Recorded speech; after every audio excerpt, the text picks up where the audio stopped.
The first thing that you're going to want to do is once you have your dryer pulled out and you remove the other dryer vent, if there was one, is we are going to install it to the wall first. This makes it easier when we are pushing everything back. So the first thing that you're going to want to do is take your dryer vent and unravel it. These come compacted in like this. That's how they ship them.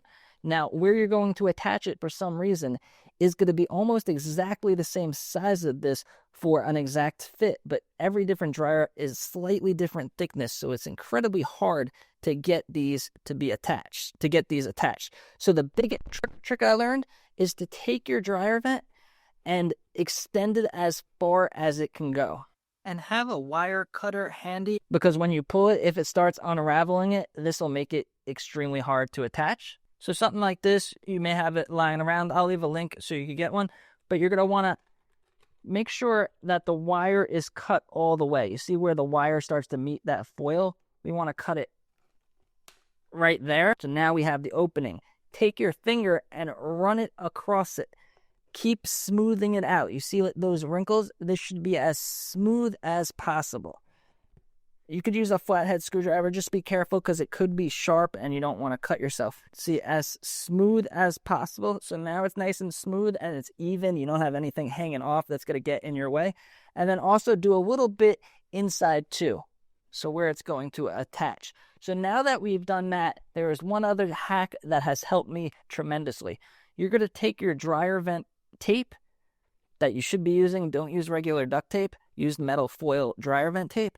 And now you're going to put a strip of the tape around the edge. So lined up to the edge here. And this is going to do two things. It's going to give your clamp something to grip to. And then also it'll prevent this from ripping when you tighten it. So many times I finally got it on. I go to tighten it and the whole thing rips. And you got to start all over, cut it out again.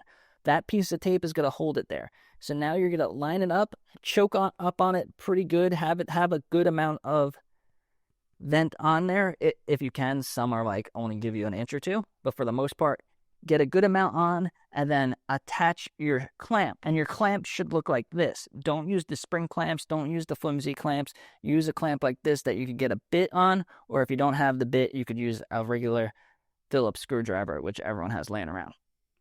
So now you're going to hold the clamp with your thumb. You're going to hold it on to where you're attaching it and then tighten it as much as you can. And that tape will prevent it from ripping. So now it's attached, pulling it a little bit, make sure it's on there good. And now we're going to take one more tap so we get a complete airtight seal. We're going to take a piece of tape and we're going to get some on the metal of the vent, half on the metal of the vent, half on your dryer vent. So now it's secure. So that's one side done. So now you're going to repeat the process on the other side of your dryer.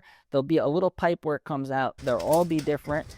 And you're going to smooth out the other side, tape it with your metal foil tape, attach it with your clamp the same way. The trick is to hold it with your thumb, hold the vent and the clamp at the same time, tighten it. So now it's attached and you're done. Not really. Now the trickiest part is to push it back so your vent's going to compact back in the way it should. You don't want it to be going like this and getting smushed. These are kink resistant and crush resistant, but you still don't want to have extra bends. You want it to be smooth. So you may have to get a step stool and push the dryer back little by little and then hang over and adjust it in. Or if you want it, you can move out your washing machine so you have more room to adjust it as you go back.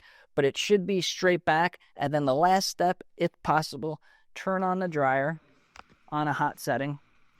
Look behind there, try to listen if any air is coming out or anything, and then go out to the outside of your house. If it's on the side, it'll be a lot easier. Put your hand there. It should be blowing nice and hard. And if nothing's blowing, then you didn't connect it right. Or have a professional, or if you're comfortable, go on your roof. Just please, after you install these, confirm that there's actually air coming out. And click the link down below to get all of the equipment I recommended. And watch this video so you could clean your dryer vent yourself.